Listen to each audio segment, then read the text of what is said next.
मैं रिसेंटली एक टूरिस्ट से मिला था और मैंने उससे पूछा कि भाई उसका इंडियंस के बारे में क्या सोचना है। तो पता है उसने मुझे क्या बोला? उसने बोला कि इंडियंस का स्टीरियोटाइप तो है कि इंडियन सारे स्कैमर्स होते हैं।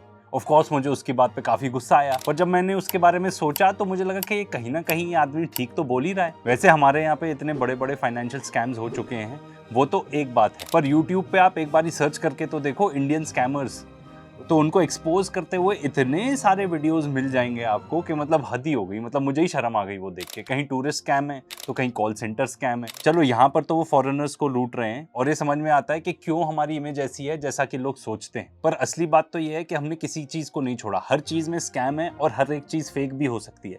सबसे पहले तो खाने की बात करते हैं। फेक पनीर, फेक मिल्क, मिलावट तो इतनी ज्यादा बढ़ चुकी है कि जो सिंपल लाइफ की चॉइसेस होती है ना, वो भी इतनी मुश्किल हो गई हैं। बड़े बड़े जो दूध के ब्रांड हैं उन तक में भी इतनी मिलावट मिलती है। प्रॉब्लम सिर्फ ये नहीं है कि दूध खराब है, प्रॉब्लम ये है सबसे बड़ी कि हमें ये बात पता चलती है जर्नलिस्ट के काम से। ये बात कभी भी कोई फूड एजेंसी आके क्यों नहीं रिपोर्ट करती? अब आप कहो कि मैं तो पैसे खर्च करके पानी पीता हूँ, इस बॉटल वाटर से मिनरल वाटर पीता हूँ, तो भाई उसमें भी कर्नाटका की एक स्टडी में ये पाया गया कि 3 में से 2 जो आपने दुकान से खरीदी हुई आपकी जो मिनरल वाटर बॉटल है वो भी अनसेफ है ड्रिंकिंग के लिए। अगर आप फॉरेन ट्रैवल करते हो तो आपने ये देखा होगा कि कितने सारे देशों में जो वहाँ पे नलके में पानी मिलता है या जो वाटर फाउंटेन रहते हैं शहर में ही, उन्हीं से पानी पिया जाता है। और हमारे यहाँ पे तो पैसे देकर जो आप पानी खरीदो उसमें भी मिलावट। इधर तो state bank of India, India का मतलब लीडिंग बैंक की एक पूरी झूठी ब्रांच बना दी और लोगों को नौकरी पर रखने के लिए ये 2.5 लाख की रिश्वत लेते थे। ये था इनका बिजनेस मॉडल। और तो और ये पूरी पॉन्जी स्कीमें ऐसे चला रहे थे कि भाई जिनको नौकरी पे रखा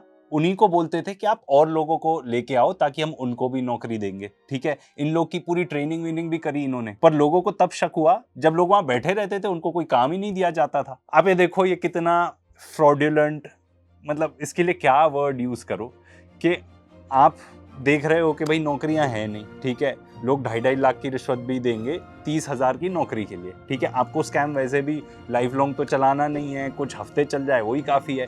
तो आपने 10 लोगों को नौकरी पे रखा, उनको पूरा माहौल बनाया कि हाँ हम आपको ये पूरी नौकरी दे रहे हैं, ट्रेनिंग वेनिंग सब कुछ दी।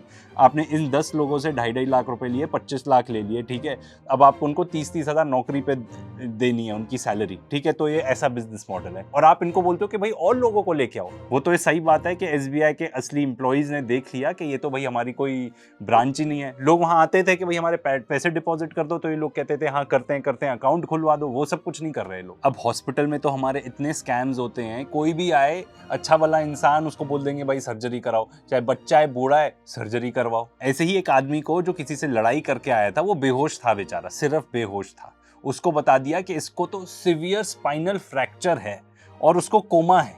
उसको कोमा में ही डाल दिया इन्होंने, मतलब असली में नहीं। और किसी तरह जब उसकी नींद खुली, थोड़ा होश में आया वो आदमी, तो किसी तरह हॉस्पिटल से वो भाग के निकला और इनको उसको बोल रहे थे कि इसको तो कोमा है। फिर भी उस बेचारे से, उसकी फैमिली से इन्होंने 1 लाख रुपए तो लूट ही लिए। हॉस्पिटल्स का तो ये हाल है, अब क्या बोलो यार।